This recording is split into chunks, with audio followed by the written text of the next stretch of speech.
Nós estamos resumindo os hábitos espirituais, os meios de graça, em 3, onde a gente ouve a voz de Deus, lendo as Escrituras, onde nós falamos com Deus através da oração, e depois nós vamos vendo o participar do corpo de Deus, que é a igreja. Então, são os meios de graça, os canais que Deus colocou para que eu e você possamos receber o fortalecimento espiritual. Então, é por isso que precisamos de orar, ler e congregar. São canais de bênção. É como se fosse a mangueira do soro na nossa veia. Então, são essas estradas que o Senhor abriu para que nós tivéssemos acesso a Ele. Então, oração, meditação nas Escrituras e participar do corpo são fundamentais. Então, o batismo é um meio de graça, a ceia é um meio de graça, mas nós vamos concentrar nessas que são o que a gente poderia dizer o tripé do relacionamento com Deus. Então não tem como você dizer que se relaciona com Deus e você não lê, não ora e não congrega. Então não existe essa possibilidade, a não ser em casos extremos. Eu acho que nem em casos extremos, que eu pensei que agora eu não leio a Bíblia, eu pensei em uma pessoa cega, mas se ele tiver audição, ele pode ouvir a palavra, Então, é isso. Então, nós começamos a falar sobre nós falarmos com Deus, que é a oração, e nós começamos falando sobre a oração secreta, aquele momento que Deus nos chama a reunir com Ele, só Ele e nós, ou só você e Deus. Então, há uma necessidade desse momento íntimo, particular, entre você e Deus. O próprio Jesus, no Sermão do Monte, vai dizer para nós, vai, entra no seu quarto, e seu Pai que vem em secreto. Então, tem essa dinâmica, essa necessidade de eu e você entrarmos numa audiência com Deus.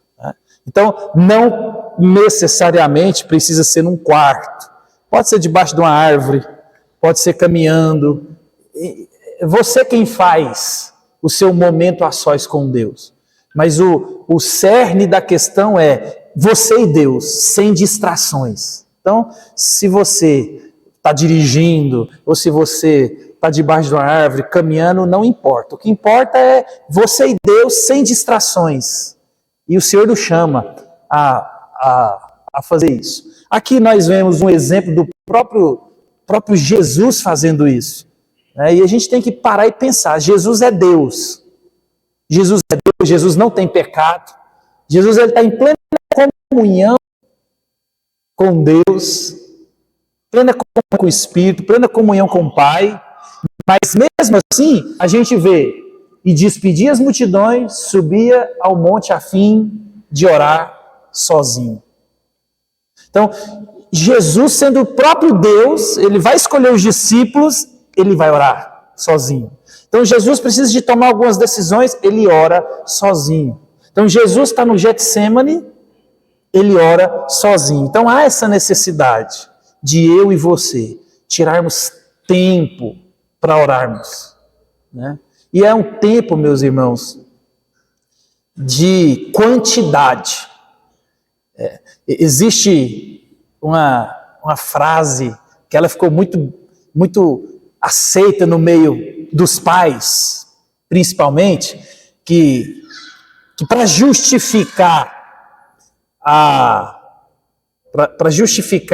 ausência paterna, tanto faz de mãe ou de pai, porque nós vivemos num tempo onde os pais são obrigados a trabalhar e tem toda essa dinâmica. E aí os pais, e eu me refiro a pai e mãe, a gente gostou dessa frase de eu não tenho muito tempo com meu filho, mas eu tenho um tempo de qualidade. E eu quero ensinar uma coisa para vocês. Não existe tempo de qualidade sem tempo de quantidade. Isso não existe, né? Então isso aí é um meio que o inimigo lançou para enganar a gente. E só pega nas crianças. Porque imagina você chegar para sua mulher e falar, eu tenho 15 minutos do meu dia com você. O que ela vai falar para você?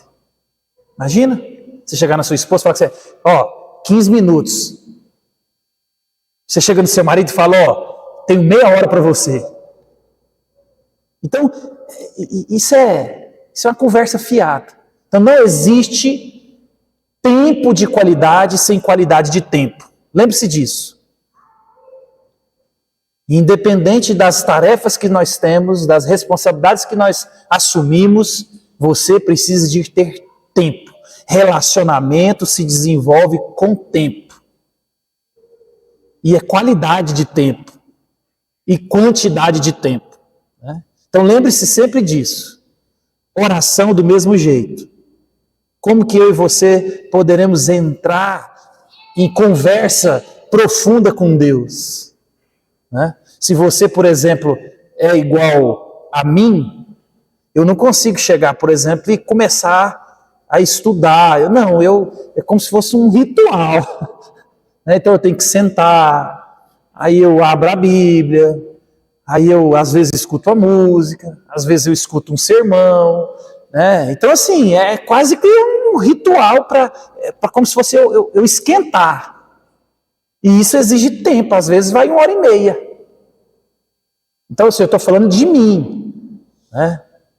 Então, como que eu vou orar e falar das dúvidas, dos questionamentos mais profundos que eu tenho comigo mesmo para Deus se eu não gasto tempo com Deus? Porque, meu irmão, você falar para Deus assim, Senhor, eu sou invejoso, Senhor, eu cometi um pecado grave. Você já teve essa experiência? É difícil. Por mais que só está eu e você, só está nós e Deus, você precisa de... Né? Então, lembre-se disso. Precisamos de ter um tempo. E tempo de qualidade. E tempo de quantidade. Com Deus e com as pessoas. Né? E aí, a gente colocou o exemplo de Jesus aí. E aí eu vou lembrar a frase do J. Packer, que ele vai dizer, a forma como oramos, diz o Packer, né, é a questão mais importante que podemos enfrentar. Então, é uma pergunta que nós devemos perguntar para nós. Como que nós temos orado? E quando eu faço essa pergunta para mim mesmo, eu me constranjo. Né? E assim, eu me constranjo diante de Deus, porque a gente não conhece a vida de oração de ninguém. Mas o fato é que isso é uma pergunta extremamente importante. Porque a maneira como nós nos relacionamos com Deus vai reverberar para todos os nossos relacionamentos. Porque se eu amo esse Deus a ponto de entrar em audiência com Ele, em tempo com Ele, gastar, né, esse tempo tão precioso nosso, é porque algo é importante para nós, esse Deus é importante para nós. E se esse Deus é importante para nós, aquilo que é importante para Ele, também é importante para nós. Então, nós precisamos de entender essas realidades. Aí depois a gente falou sobre algumas sugestões, né, para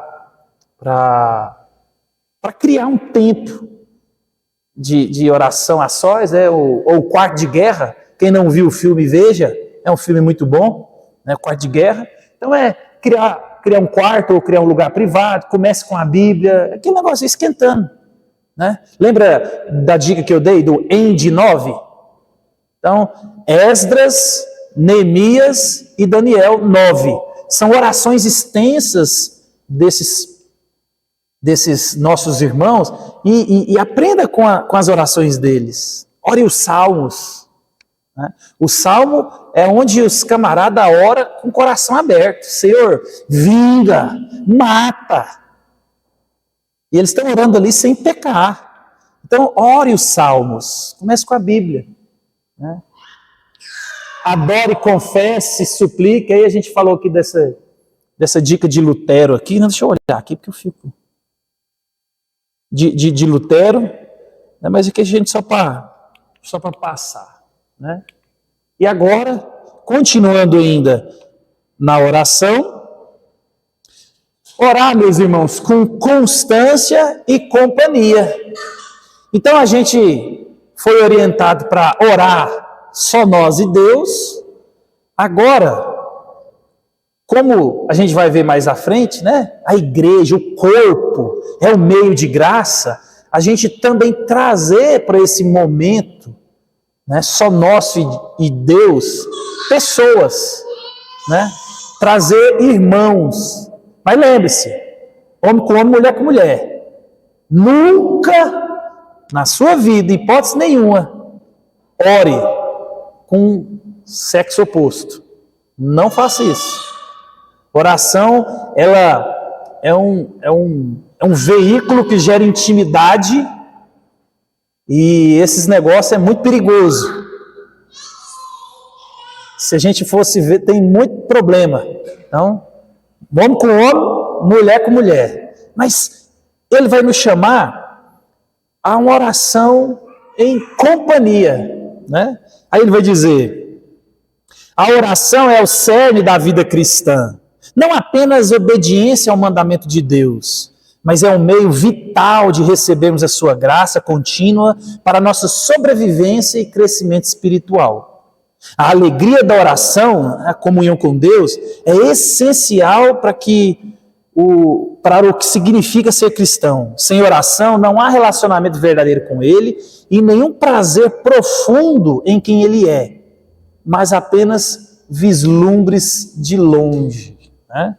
Então, Jesus, meus irmãos, é quem nos ensinou e nos ordenou a orar no privado. Então, é no privado que a gente desenvolve esses hábitos secretos e particulares. Então, a oração secreta, ela é fundamental. Ela deve existir, mas ela não para aí, né? Então, levando a oração durante o dia. A oração começa em segredo, mas Deus não quer que ela fique no quarto. A oração é para toda a vida, e especialmente para a nossa vida em comunidade. Quando seguimos a orientação das Escrituras, não apenas praticamos a oração particular, mas levamos seu espírito de dependência e confiança para o resto do dia e para momentos de oração focada junto com outros crentes. Então, é extremamente importante, necessário e vital a oração na vida do crente. Crente que não ora, não é crente, né? A gente não pode falar que é, né? Não tem jeito, né? Então, a Bíblia nos orienta a orar sem cessar. Lembra? A gente começa na oração privada, onde você não tem distração, onde você não tem menino gritando, onde você não tem marido ou esposa, onde você não tem um chefe, onde você não tem tempo. É um momento a sós com o Senhor. Mas a Bíblia também nos chama a orar sem cessar, a orar o tempo inteiro. Então, é duas dinâmicas de oração. Então, orar sem cessar, na oração perseverantes, perseverar na oração, orando o tempo todo, orar sempre, sem nunca esmorecer. Então, a Bíblia nos chama a manter uma postura de oração diante das tarefas diárias. Então, dependendo da sua atividade, né, se ela não for uma atividade mental, porque se você fizer uma atividade mental, eu acho que é mais complicado, né? Você tem que conseguir anular um pedaço do cérebro, né? Mas se você, por exemplo, faz serviços que exigem menos da mente e mais do físico, você consegue gastar muito tempo orando e intercedendo, né? Então, o Tim Keller, ele vai dizer assim: em qualquer lugar que Deus se encontre, lá está a oração. Uma vez que Deus está em toda parte e é infinitamente grande, a oração deve permear toda a nossa vida, né? Aí, ó. Então ele vai dizer, ó, em qualquer lugar que Deus se encontre, lá está a oração, uma vez que Deus está em toda parte e é infinitamente grande, a oração faz parte da nossa vida. Meus irmãos, a gente tem que entender que crente ora. Crente ora. E eu não estou falando de oração bonita, mas eu estou falando de uma atitude de coração, de dependência, de entender quem nós somos, quem Deus é. É mais ou menos a ideia, né? Eu acho que daquele filho que está na fase do porquê. Por quê? Por quê? Tudo ele quer saber, ele quer estar perto do pai, ele quer estar perto da mãe, né? Ele vai fazer qualquer coisa. Por quê? Ele precisa dessa companhia, ele sente essa dependência do pai e da mãe. E o Senhor nos chama a depender dele também, né? Então nós devemos sim orar em secreto, mas o ponto alto da oração fora do quarto é a oração em comunidade, a oração com outros cristãos. Então, eu e você precisamos de arranjar companhia para a oração, né? Procurar homens e mulheres crentes, para que a gente possa vencer batalhas juntos. Eu li em algum lugar, não lembro aonde, mas uma das coisas que o diabo tem ganhado muito terreno na nossa vida é porque nós esquecemos desse meio de graça, que é o corpo de Cristo. E as batalhas mais dolorosas da nossa vida, nós tendemos a travar elas sozinhos. E eu e você precisamos de entender isso. Nós precisamos de chamar pessoas. O Senhor colocou pessoas perto de nós.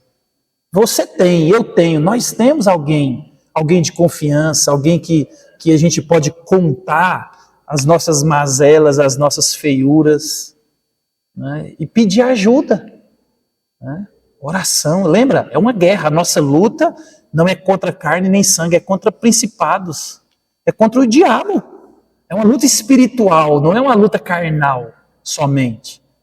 E essa luta carnal, ou essa luta espiritual, ela só vence de maneira espiritual, é só na oração, né? Então nós precisamos, e isso exige organização, planejamento. Talvez é por isso que a gente não gosta muito dessa dinâmica, porque você tem que combinar com a pessoa, você tem que combinar o lugar, você tem que combinar o horário, as agendas têm que se bater. Então, coisas que a oração particular não exige. Então, você tem um tempinho sobrando ali, você está ali, você resolve ali mesmo. Você tem toda uma dinâmica. Agora, oração com outros crentes, aí já exige um pouco mais de organização. Mas eu e você temos que entender que isso vale o esforço, né? Nós temos que aprender a usar os soldados que o Senhor disponibiliza para nós, né? Talvez a gente nunca pensou nisso, mas lembra, eu e você estamos numa batalha, nós somos soldados. Aí eu e você simplesmente decidimos entrar na batalha sozinho. Porque lembra, guerra e batalha. Dentro da guerra existem várias batalhas. Vocês já viram o filme de guerra? E na nossa vida é assim. A nossa vida ela é uma guerra. E existem batalhas. Você está com batalhas no casamento, você está com batalha com o filho, você está com batalha nas finanças, você está com batalhas com alguém que está com problema na saúde, você está com batalhas com processos internos, você está com batalhas. E a ideia é como se eu e você, que somos esses soldados, que temos um exército inteiro à nossa disposição, e aí você vai para a batalha sozinho. E a gente sabe que existem batalhas que você não vence sozinho, né? A não ser que você seja o Golias, 2,50 m de altura, e você não é, né? Então, vale a pena, meus irmãos, a oração em dupla, em tripla, em comunidade, né? Assim temos pelo menos duas frentes para uma vida saudável de oração. Oramos pessoalmente, em secreto e em movimento. E oramos comunitariamente, resistindo à privatização de nossas orações, não apenas pedindo a outros que orem por nós, mas especialmente tendo outros para orar conosco. Há uma necessidade, meus irmãos. É um meio de graça. O Senhor colocou cada um de nós aqui, um na vida do outro, para que nós possamos ser ferramentas, sermos irmãos, companheiros de luta, companheiros de batalha. Então, não entre em batalhas solo. Nós somos um corpo, não é? E eu e você precisamos de entender essa dinâmica. E o próprio Cristo, mais uma vez, nos ensina a tirar tempo para orar, nos ensina agora a chamar pessoas para a batalha junto. Olha lá Lucas, estando ele orando à parte, achava-se presente seus discípulos. Então raramente ele se separava desses homens, só para orar. E sem dúvida, uma de suas atividades regulares era a oração. Então a oração comunitária de Jesus e seus homens levou à oração comunitária da igreja primitiva que eles lideraram. Então, meus irmãos, nós precisamos de entender isso. Nós precisamos de chamar pessoas. É interessante, eu estava ouvindo hoje de manhã, de tudo que os discípulos viram Jesus fazendo, milagre, pregando, tratando das pessoas, tudo, imagina, de tudo que os discípulos viram Jesus fazendo, qual foi a única coisa que eles pediram? E falaram, Senhor, ensina a gente a fazer esse negócio aqui. Qual foi? Orar. Eles viram milagre, eles viram Jesus pregando, eles viram Jesus tratando crianças, eles viram Jesus tratando problemas, eles viram Jesus fazendo tudo que eles presenciaram. Eles viram. Mas eles perguntam para Jesus, Senhor, ensina a gente a orar. A gente não sabe orar. Né? Porque, como que Jesus orava? Né? Às vezes, se a gente vai em lugares onde muita gente está orando junto, e às vezes se separar a sua oração, né, para prestar atenção, porque eu não consigo, né? Eu tenho que, às vezes, tampar meu ouvido, baixar minha cabeça, porque a oração eu tenho que concentrar. Mas às vezes a gente ouve alguém orando, você fica até com vergonha, né? Fala, nossa, que oração boa, rapaz! Você fala, Senhor, essa eu ouvia. E aí você está lá com aquela oraçãozinha arrastada, aquela oração magrela. E tem gente que ora que você fala, meu Deus. Agora você imagina Jesus orando, a ponto dos discípulos falar assim, Senhor, nos ensina. Nós não sabemos orar. Né? Então eu e você, meus irmãos, precisamos de entender essa dinâmica. Ela é bíblica. Né? Olha o que a Bíblia vai nos ensinar. Ó. Todos eles perseveravam unânimes em oração. Atos de novo, ó, unânimes levantaram a voz a Deus e o encheram-se do Espírito Santo depois de orarem juntos. A igreja escolheu 7 e orando lhes puseram as mãos. Então, observa, principalmente essa dinâmica prática da igreja, né? No livro de Atos. A gente vê a igreja orando. Está lá Pedro preso, né? Então havia oração incessante a Deus por parte da igreja a favor dele. E muitas pessoas estavam congregadas e oravam. Agora você imagina, as pessoas que estavam lá orando e Pedro bate na porta. Você já viu? Você não viu, né? E a gente vê aqueles memes agora que tá famoso na internet, o pessoal que está morando 3 anos fora do país, 5 anos que não vejo a mãe e o pai, e eles aparecem na casa assim. Hoje eu vi um vídeo desse, o menino estava 3 anos fora, ele entrou dentro de casa, posicionou o celular, na hora que a mãe dele viu ele, a mãe dele caiu sentada, ela se tomou um susto, ela não conseguia conter as emoções, ela não sabia se ela ela não sabia. Né? Mas o fato, meus irmãos, é que essa igreja estava reunida, e o próprio anjo resgata Pedro e ele bate na porta. E a igreja está lá reunida. Então eu e você precisamos entender essa dinâmica. Chamar pessoas. Né? E aqui ele traz também para nós alguns conselhos para orar em companhia. Como a oração ela é uma prática, é uma prática constante, é uma prática diária, é uma prática semanal. Então, dos conselhos que ele traz para nós aí é: torne-se regular. Se a oração em secreto, então olha, a oração ela é em secreto o tempo inteiro e agora em companhia. Então ela tem que ser parte da nossa vida, né? Então, semanal ou quinzenal. Aí ele começa, mais uma vez, né? Começa com as escrituras. A oração é uma resposta ao que Deus fala. Leia uma porção como uma âncora das próprias palavras de Deus e inspiramos as escrituras e expiramos em oração. Então, você lê a Bíblia e você ora aquilo que você lê. Então você vê, Senhor, aqui tem uma promessa, o Senhor irá nos buscar, o Senhor prometeu que aquilo que nós estaríamos orando, aliado com a sua vontade. Então, a gente orar pelo crescimento da igreja é vontade de Deus, orar por conversão é vontade de Deus, orar por santificação é vontade de Deus.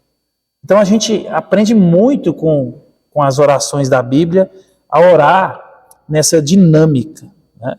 Então, limite o tempo de compartilhamento. Incentive a brevidade e o foco. O ambiente comunitário não se beneficia com divagações. Sejam específicos e breves. Então, às vezes a gente vai orar na igreja com mais pessoas, você vai orar em casa com mais uma, mais duas pessoas, né? Então, cada um funciona de um jeito, né? Então, essa brevidade e o foco é importante. Orar sem exibir, mas considerando os outros. A oração comunitária não é para exibição, mas para reunir outras pessoas em nosso louvor, confissão, ação de graças e pedidos. Vamos lembrar disso. Tem gente que ora não a Deus, mas para aparecer. Aquelas orações bonitas que você fala: rapaz, que oração granfina, mas essa não é a finalidade da oração, né? Então seja simples na oração, né? Não que se você tem uma intimidade tanta com Deus, se você tem um vocabulário, né? Nós estamos falando de gente igual nós aqui, mas se restringir, né? Considerar as outras pessoas. Por exemplo, você vai... Tem gente que eu conheço que eu chamaria para qualquer tipo de oração, menos para a oração das refeições, por exemplo. Você chama a pessoa para orar pela refeição, aí você imagina, a comida esfria. Você chama às vezes a pessoa: ora pelo aniversário do fulano. Aí a pessoa esquece para que foi pedida a oração. Então lembra, oração comunitária, objetividade. Por aniversário, vamos orar pelo aniversário, em nome de Jesus, amém. Pela refeição, em nome de Jesus, amém.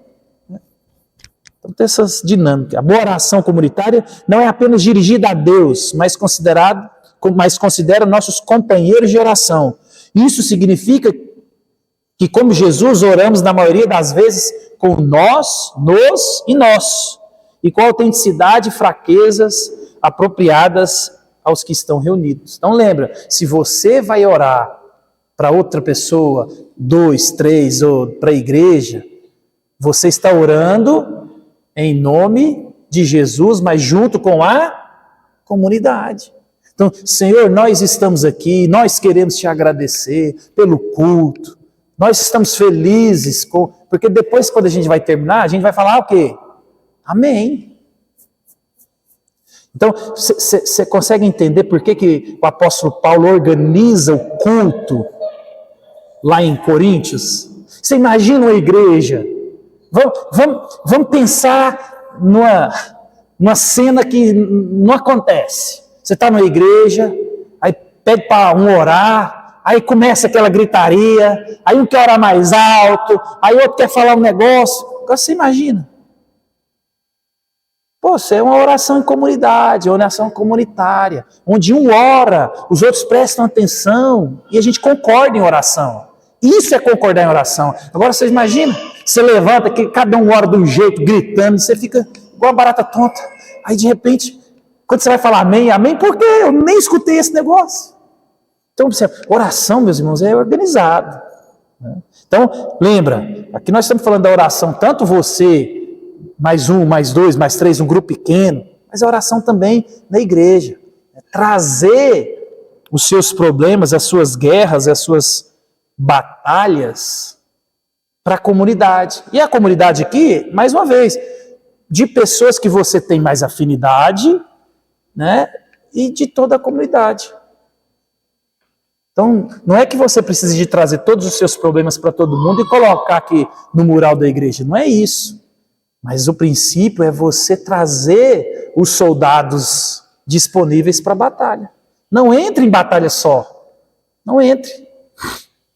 Isso não é bom. Aí ele traz aqui para nós 9 benefícios de orar em companhia.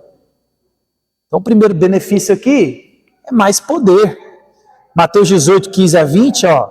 Se 2 dentre vós sobre a terra concordarem a respeito de qualquer coisa que porventura pedirem, ó, há um poder adicional em nossas orações quando nos unimos aos companheiros na fé e fazemos nossos pedidos ao Pai com nossos corações unidos. Então lembra, esse contexto de Mateus 18 é um contexto de disciplina da igreja.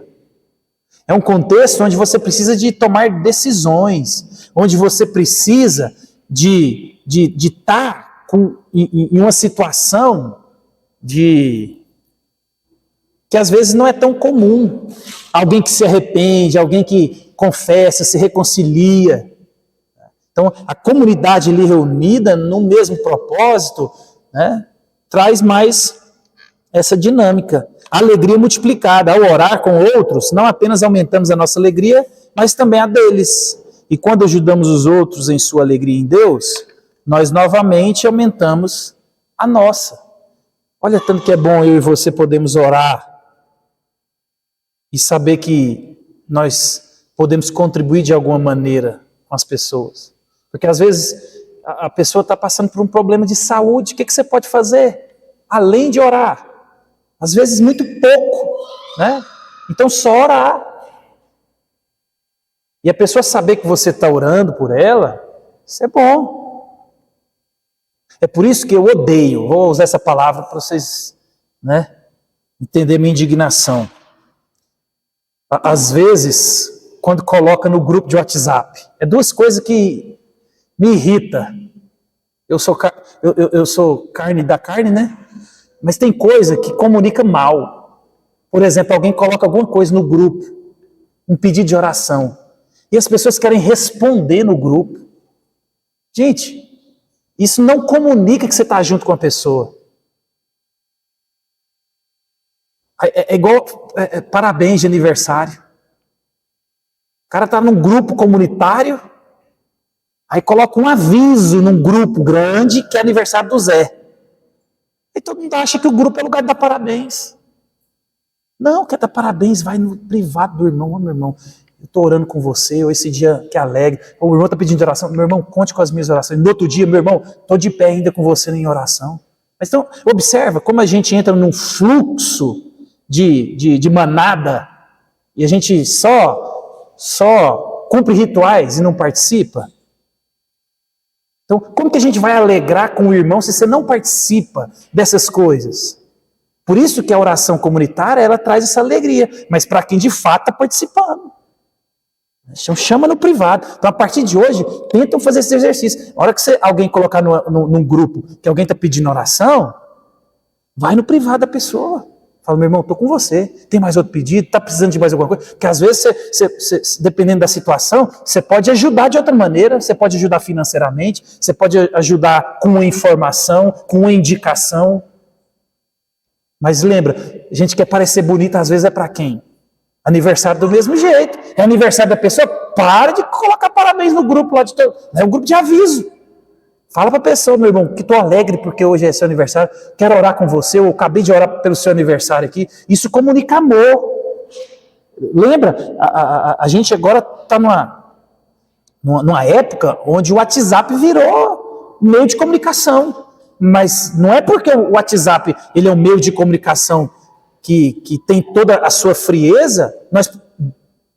nós não precisamos comunicar esse amor e essa intimidade, porque dá, né?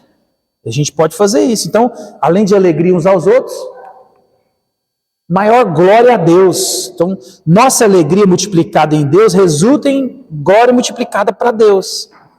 Orar juntos não apenas acrescenta poder ao pedido, mas também significa mais glória para o doador quando ele responde. Aí ele usa o texto de 2 Coríntios 1,11, onde Paulo chama os irmãos a orar por ele. Ele, naquela dificuldade, ele vai pregar, teve tanto problema, né, nas suas viagens. E aí a dinâmica é porque quando eu e você pedimos oração, por exemplo, vamos pedir oração pela saúde.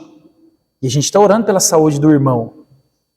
E aí, quando o irmão recebe um diagnóstico positivo e foi curado, a gente glorifica pela situação, e quem recebe maior glória? Deus, porque nós oramos a Deus.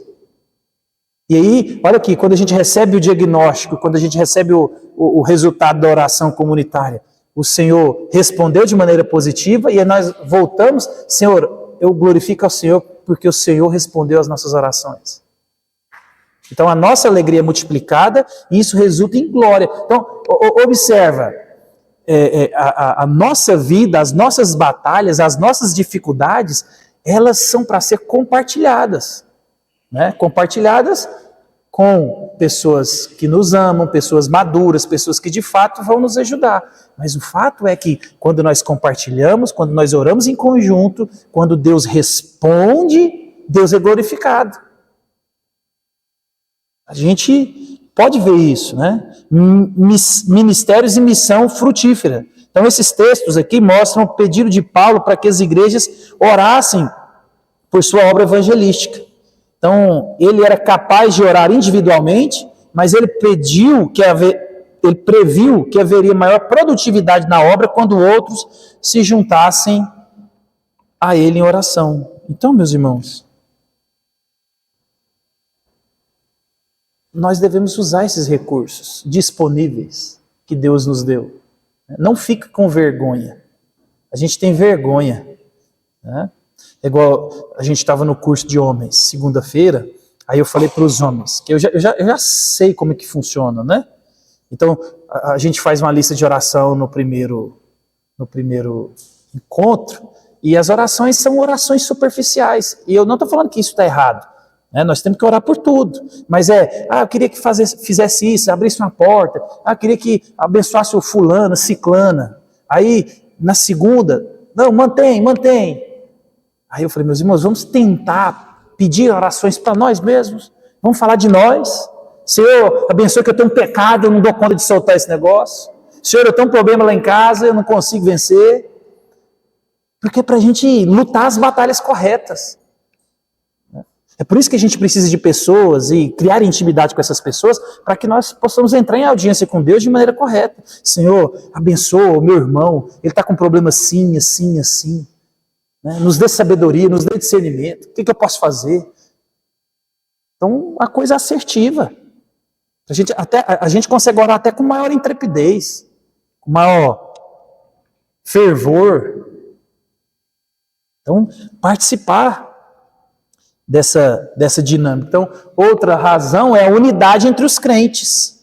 Então, nós já possuímos a unidade do Espírito, mas devemos preservá-la. É o que está lá em Efésios 4. Então, orar juntos é uma das coisas mais significativas que podemos fazer para cultivar a unidade da igreja. É por isso que eu falei para vocês que homem ora com homem, mulher com mulher. Porque cria intimidade. Não adianta, gera intimidade e oração. Então, lembra, Paulo ele vai nos chamar a preservar uma unidade que já existe. Então, nós aqui já somos unidos em Cristo. E essa é uma unidade que já existe. Então, nós somos chamados a preservar o que já existe. Nós não criamos a unidade. A unidade já é criada por Deus. Por quem nós somos, o povo dele. Nós somos irmãos. Né? Então, nós precisamos de aproveitar e começar a pensar e refletir, meditar de maneira séria em quem nós somos como corpo de Cristo. Nós somos família de Deus, mas também nós temos as nossas famílias. Mas talvez você tenha um irmão de sangue que você partilha de dificuldades e de intimidades. Então, você já sabe como é que faz. É a mesma coisa no meio do corpo de Cristo. Então, respostas que de outra forma não obteríamos. Tiago está colocando aquele episódio, né, de pessoas que estão enfermas, chama os presbíteros para orar nessa questão da saúde. Então Deus quer que algumas respostas à oração esperem nossa união a outros. Interessante. Tiago ele coloca essa situação específica de doença. Né? Está doente? Chame os presbíteros para orar com vocês. Então, o princípio, né, não é só para doença. Né? O princípio é para todas as coisas. E isso é bom, para que a gente pudesse até fortalecer momentos de oração e aprender a desenvolver a oração. Quando a gente coloca uma responsabilidade de oração. Fazer cadernos de oração. Né? Então, aprender a crescer em nossas orações. Aprenda a orar com pessoas que tiveram suas orações moldadas pelas Escrituras. Observe cuidadosamente como eles se chegam a Deus, ao tipo de coisas que agradecem e pedem, e como eles consideram os outros no ambiente comunitário. Então, pessoas maduras, pessoas de oração, pessoas que desenvolvem um relacionamento íntimo com Deus, é esse tipo de pessoa que quando você vê ele orando, você fala, nossa! Né? Então, a gente aprende com essas pessoas. Pessoas que usam as Escrituras para orar, pessoas que, né, como que ela chega, como que ela termina, como que ela ora, a gente aprende. É uns aos outros, eu e você precisamos. Às vezes você fica com vergonha, não posso imitar a oração do outro. Não, meu irmão.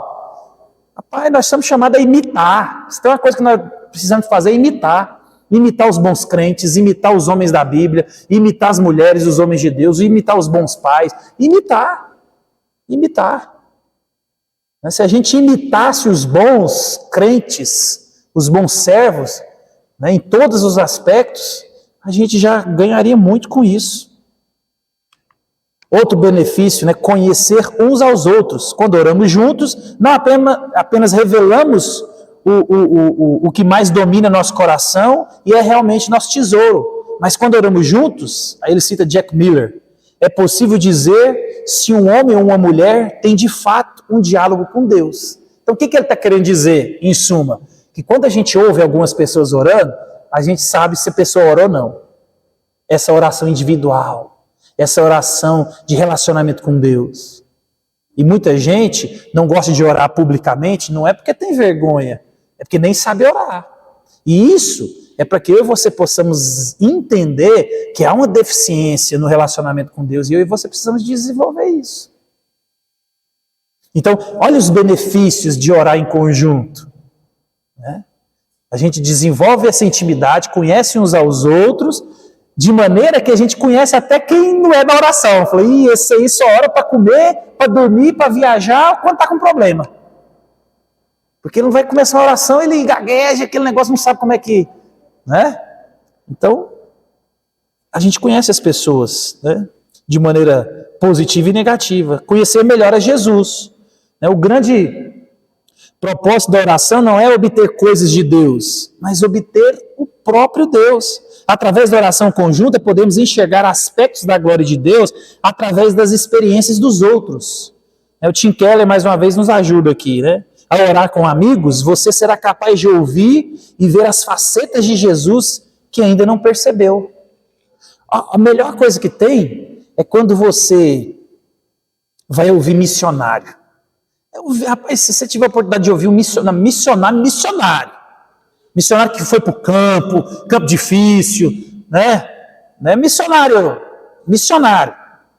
Quando você chega lá, gente, esses camaradas têm tanta experiência com Deus através da oração, tanto milagre, tanta coisa, que você fala, meu Deus, eu não sou crente. É assim ou não é?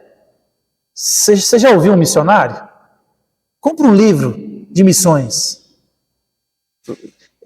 Se você quer entender um pouco isso, você vai no YouTube e escreve lá, Ronaldo Lidório. E aí você escuta ele pregar. Porque aí ele é um missionário que ficou muito... hoje ele é diretor da PMT, mas ele é um missionário de campo. Ele foi para uma tribo na África.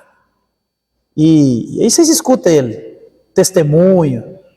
Você vai ver o camarada contar história de experiência com Deus, de experiência de oração. Meu irmão, você vai ficar impactado. Você vai conhecer um Jesus ou um Deus que você talvez não conheceu ainda. Então observa, o corpo, ele traz muitos benefícios para nós.